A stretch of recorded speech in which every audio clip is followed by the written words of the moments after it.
মানুহ এজনক হাজাৰটা সহায় কৰা এসময়ত সকলো পাহৰি যাব, কিন্তু ভুলক্ৰমে এটা যদি ক্ষতি কৰা চিৰজীৱন সেইটোৱে কৈ থাকিব। টকাৰ মৰ্যাদা। টকা থাকিলে তুমি অনুষ্ঠানৰ প্ৰধান অতিথি, টকা থাকিলে তুমি গাঁৱৰ প্ৰধান, টকা থাকিলে তুমি বিশিষ্ট সমাজসেৱক, টকা থাকিলে তুমি গৰীবৰ বন্ধু, টকা থাকিলে তুমি শহুৰৰ ঘৰৰ আদৰৰ জোঁৱাই, টকা থাকিলে তুমি পত্নীৰ ওচৰত শ্ৰেষ্ঠ স্বামী, টকা থাকিলে তুমি আত্মীয় স্বজনৰ ওচৰত সকলোতকৈ নামী দামী মানুহ।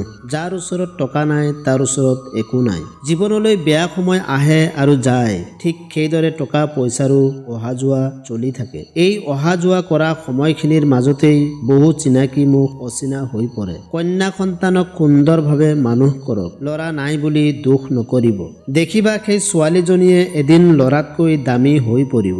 অৱহেলা য'ত ৰাজত্ব কৰে ভালপোৱা তাতে মূল্যহীন হৈ পৰে আৰু লাহে লাহে ভালপোৱাবোৰ হেৰাই গৈ থাকে। বিনা কাৰণত যদি আপোনাৰ শত্ৰু বাঢ়ি গৈছে তেনেহলে বুজিব আপুনি এজন সফল মানুহ। কাৰণ ব্যৰ্থতাক নহয়, মানুহে হিংসা কৰে সফলতাক। খঙাল মানুহৰ কোনো অহংকাৰ নাই, কিন্তু অহংকাৰী মানুহৰ মাৰাত্মক ঘৃণা থাকে। আপুনি দেখিব যে যিসকল লোক বেছি দায়িত্ব পালন কৰে সেই সকলো কোনোবা এটা সময়ত দুখী হৈ পৰে। আঘাতবোৰ আপোন মানুহেই দিয়ে। অচিনাকি মানুহে ভৰিখন লাগিলেও ক্ষমা খোজে। হাজাৰ ক্ৰোধৰ মাজতো নাৰীৰ প্ৰতি সন্মান জনাই কথা কোৱা সেই পুৰুষসকল অবিশ্বাস্যভাৱে ধুনীয়া। আপুনি কাৰ বাবে কি কৰিলে তাৰ হিচাপ কোনেও নাৰাখিব।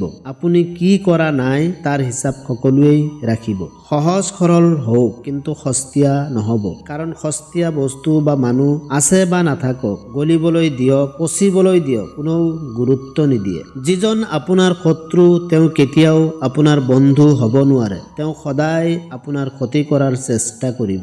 মই সকলোৰে ভাল পোৱা হ'ম যিদিনা মোক বগা কফনত সমাধিস্থ কৰা হ'ব।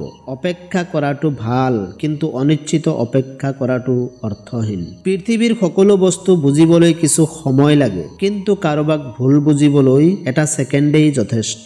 যি আছে সেয়া কেতিয়াও হেৰাই যাবলৈ নিদিবা। যি হেৰাইছে তাক কেতিয়াও বিচাৰি নুফুৰিবা, আৰু যি হেৰাই গ'ল ভাবিবা সেয়া কেতিয়াও তোমাৰ নাছিলেই। হাঁহিৰ পিছফালে থকা দুখ, খঙৰ পিছফালে থকা মৰম, মৌনতাৰ পিছফালে থকা কাৰণ বহুতে বুজি নাপায়। জীৱন আৰু সময় পৃথিৱীৰ শ্ৰেষ্ঠ শিক্ষক। জীৱনে সময়ক ভালদৰে ব্যৱহাৰ কৰিবলৈ শিকায়, সময়ে জীৱনক মূল্য দিবলৈ শিকায়। জীৱনটো কিয় এনেকুৱা? যাৰ আছে তাৰ সকলো আছে, যাৰ নাই একোৱে নাই। যিয়ে পায় সকলোবোৰ পায়, আৰু যিয়ে নাপায় একোৱে নাপায়।